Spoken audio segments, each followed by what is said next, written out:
Recently കണ്ടുവരുന്ന ഒരു ട്രെൻഡാണല്ലോ video എടുക്കുക, സോഷ്യൽ മീഡിയയിൽ പോസ്റ്റ് ചെയ്യുക, വീഡിയോ വൈറലാകുക, അതിൽ കൂടുതൽ കാശ് സമ്പാദിക്കുക, പോപ്പുലർ ആവുക. പക്ഷെ വീഡിയോ എടുക്കുന്ന കണ്ടൻറ്റ് മറ്റുള്ളവൻ്റെ ജീവിതത്തിന് ബാധിക്കുന്നുണ്ടോ എന്ന് ആരെങ്കിലും ചിന്തിക്കാറുണ്ടോ? അതിൽ എല്ലാ വനിതകളും വരില്ല കേട്ടോ, ചില പ്രത്യേകതരം വനിതകൾ മാത്രം. അതായത് സോഷ്യൽ മീഡിയയിൽ റീച്ച് കൂട്ടാൻ വേണ്ടിയിട്ട് അങ്ങനെ പ്രത്യേകിച്ച് കുബുദ്ധിയായിട്ട് ഇറങ്ങുന്ന ചില വനിതകൾ മാത്രം. അതിൽ മാന്യമായിട്ട് സഞ്ചരിക്കുന്ന വനിതകളുമുണ്ട്. അവർക്ക് കൂടി നാണക്കേടാണ് ഇങ്ങനെയുള്ളവർ ചെയ്യുന്ന ഈ പ്രവൃത്തികൾ.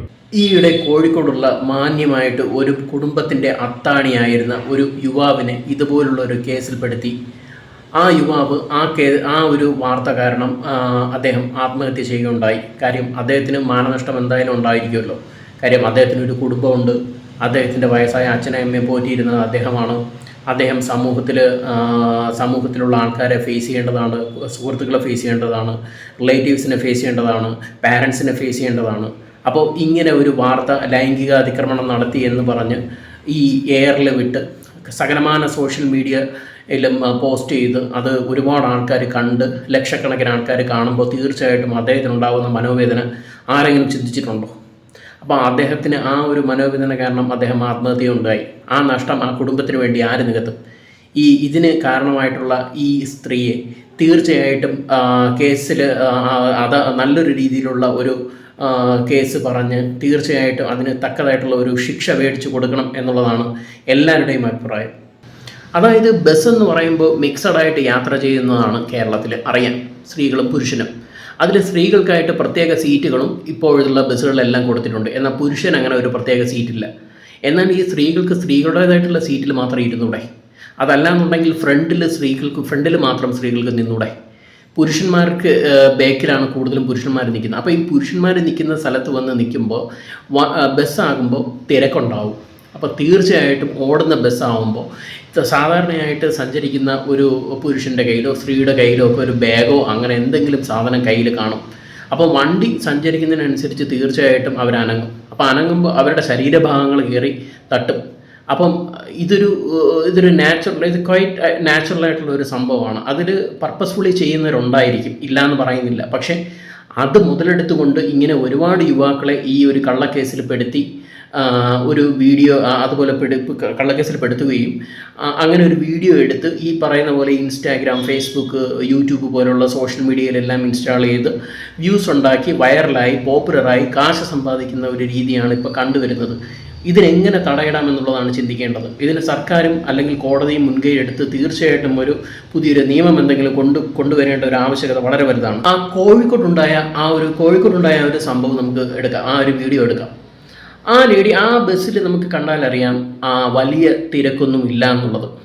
അപ്പോൾ ആ ഒരു പുരുഷൻ പ്രത്യേകിച്ച് ഫ്രണ്ടിലാണ് നിന്നത്. ബാക്കിലാണ് നിന്നതെങ്കിൽ വീണ്ടും പറയാം അദ്ദേഹം പർപ്പസ്ഫുള്ളി ആയിരിക്കും ചെയ്യുന്നതെന്ന്. ഫ്രണ്ടിൽ നിൽക്കുമ്പോൾ ഇത്രയും കുറച്ചുകൂടി സ്പേസ് ഉള്ളപ്പോൾ അങ്ങനെ ഒരു അദ്ദേഹത്തിൻ്റെ ഭാഗത്ത് നിന്ന് എന്തെങ്കിലും അതിക്രമം ഉണ്ടായാൽ തന്നെ അതിൽ നിന്ന് ഒഴിഞ്ഞു മാറാനുള്ള സ്പേസ് ഉണ്ട്. അതല്ല അങ്ങനെ ഒരു അതിക്രമം ഉണ്ടായാൽ അതിന് വീഡിയോ എടുത്ത് അദ്ദേഹത്തിനെ മാനസികമായിട്ട് അദ്ദേഹത്തിനെ വേദനിപ്പിക്കുന്നതിന് പകരം ആ വീഡിയോ എടുക്കുക, അല്ലെങ്കിൽ അപ്പം അവിടെ വെച്ച് പ്രതികരിക്കുകയോ അല്ലെങ്കിൽ കണ്ടക്ടറിൻ്റെ അടുത്തോ ഡ്രൈവറിൻ്റെ അടുത്തോ പറഞ്ഞിട്ട് പോലീസ് സ്റ്റേഷനിലേക്ക് വിടുകയോ അല്ലെങ്കിൽ ആ കുട്ടിക്ക് തന്നെ പ്രതികരിക്കാം. അതല്ലാന്നുണ്ടെങ്കിൽ യാത്രക്കാരുടെ അടുത്ത് പറയാം. അപ്പോൾ അങ്ങനെ പല രീതിയിൽ പ്രതികരിക്കുന്നതിന് പകരം പർപ്പസ്ഫുള്ളി അത് വീഡിയോ ആക്കി എടുത്ത കാര്യം അറിയാം. നമുക്കിപ്പോഴത്തെ ഒരു ട്രെൻഡ് എന്താണെന്ന് അറിയാം. ആൾക്കാർ കൂടുതൽ വ്യൂസ് കിട്ടണമെന്നുണ്ടെങ്കിൽ ഇങ്ങനെയുള്ള ഒരു നല്ല വീഡിയോകളായിരിക്കണം എന്നുള്ളത് എല്ലാവർക്കും അറിയാം. പക്ഷേ നല്ല വീഡിയോ എന്ന് ഉദ്ദേശിക്കുന്നത് അവരുടെ ഭാഷയിൽ മാത്രം.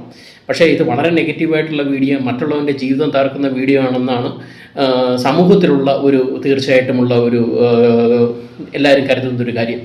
അപ്പോൾ ഇങ്ങനെ ഒരു വീഡിയോ എടുത്തപ്പോൾ തന്നെ നമുക്ക് മനസ്സിലാവാൻ പറ്റും ഈ വൈറലാവാൻ വേണ്ടിയിട്ട് എടുത്തുള്ള വീഡിയോ ആണെന്നുള്ളത്. പക്ഷേ ആ യുവാവിനെ മാനസികമായിട്ട് അത് ഒരുപാട് അലട്ടി എന്നുള്ളതാണ് വാസ്തവം.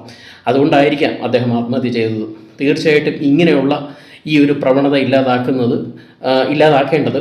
നമ്മുടെ സർക്കാരിൻ്റെയും കോടതിയുടെയും ഒരു ആവശ്യകതയാണ്. അത് തീർച്ചയായിട്ടും ഒരു നിയമം തന്നെ വരട്ടെ എന്ന് നമുക്ക് ആഗ്രഹിക്കാം. കാര്യം ഇപ്പം ഫോർ എക്സാമ്പിൾ നമ്മുടെ വിദേശത്ത്, അതായത് ഇപ്പം UAE-യിലും അതുപോലെ തന്നെ ഗൾഫ് കൺട്രീസിലെല്ലാം ബസ്സിൽ യാത്ര ചെയ്യുമ്പോൾ ഒരുപാട് റെസ്ട്രിക്ഷൻസ് ഉണ്ട്. ഈ ബസ്സിൽ ആഹാരം കഴിച്ചുകൂടാ, സിഗരറ്റ് വലിച്ചുകൂടാ, അല്ലെങ്കിൽ ഇങ്ങനെ ഒരുപാട് റെസ്ട്രിക്ഷൻസ് ഉണ്ട്. അപ്പോൾ ഒന്നുകിൽ കേരളത്തിലെ ബസ്സിലെല്ലാം പുരുഷന്മാർക്കും സ്ത്രീകൾക്കും പ്രത്യേകം സീറ്റാക്കുക.